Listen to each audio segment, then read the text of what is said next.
હાલો દોસ્તો, નમસ્કાર. એમબી રામાણી આજે એક નાનકડો વિડીયો તમારા સુધી પહોંચાડવો છે, પણ અમારી ચેનલને સબસ્ક્રાઈબ કરવાનું ન ભૂલતા, જેથી ઝડપથી નવા વિડીયો તમારા સુધી પહોંચે.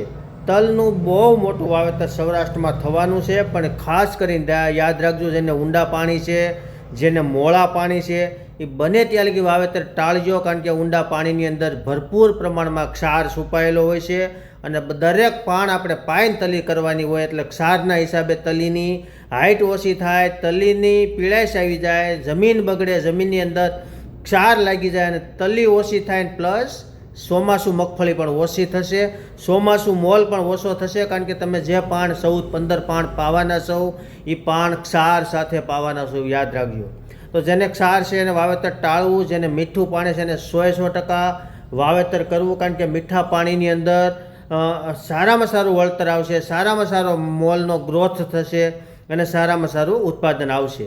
પણ જેને મોળું પાણી છે છતાંય વાવેતર કરવું છે તો યાદ રાખજો, ધાનુકાનું માઇકોર સુપર જબરજસ્ત રિઝલ્ટ આપશે, કારણ કે એની અંદર માઇકોરાજા નામના બેક્ટેરિયા છુપાયેલા છે અને એ તમારા મૂળને દૂર સુધી લઈ જશે, ઊંડે સુધી લઈ જશે, જ્યાં પોષક તત્વો પીડ્યા છે ત્યાં સુધી લઈ જવાનું કામ કરશે, જેના હિસાબે પાણ ઓછા જોઈશે, ઊંડેથી ભેજ ખેંચી આવશે, એટલે ઉનાળાના ટેમ્પરેચરમાં ઓછા પાણીએ પણ ખૂબ સારું રિઝલ્ટ મળશે. આ ધાનુકાનું માઇકોર સુપર જબરજસ્ત ટેકનોલોજી છે, તો તમે એનો ઉપયોગ કરજો. મીઠા પાણીવાળાને પણ ઉપયોગ કરવાનો છે, પણ મોળા પાણીવાળાને ખાસ આનો ઉપયોગ કરવાનો છે, કારણ કે માઇકોરાજાને મૂળના સાથે એક સંબંધ જોડાયેલો છે. મૂળને એના વગર ન હાલે ને એને મૂળ વગર ન હાલે, એ મૂળની સાથે રહીને મૂળના સંપર્કમાં રહી અને ઊંડે સુધી મૂળને લઈ જશે, જ્યાં પોષક તત્વો પીડાય છે ત્યાંથી ઉપાડીને એને રાહતનેથી મૂળને આપ્યા રાખશે. તો એટલા ભયંકર ટેમ્પરેચરની અંદર પણ તમારે મોલાયતને લંઘાવા નહીં દે, દૂરથી પોષક તત્વો આપશે, તો ખૂબ સારું રિઝલ્ટ આવશે. તો આ ઉનાળાના ટેમ્પરેચરની અંદર મગફળી વાવો, તલ વાવો, અડદ વાવો, મગ વાવો, કોઈ પણ વસ્તુ વાવો, માઇકોરાજા નાખવાનું ભૂલતા નહીં. પ્રોડક્શન લેવું હોય તો, અને ખાલી તલવાળું કરવું હોય તો તમારી રીતે ખેતી કર્યા રાખજો.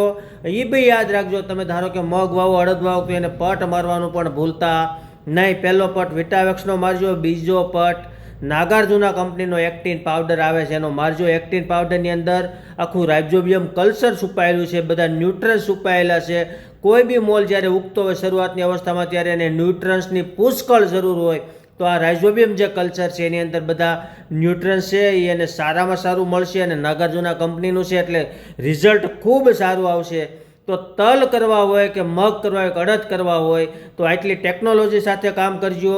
સિલાસાલું ખેતી કરવી હોય, તલ વાળું કરવું હોય તો તમારી રીતે કરજો. એથી કોઈને કાંઈ જાણવું હોય તો મારો નંબર છે 97 237 74 51. અસ્તુ. જય ભારત.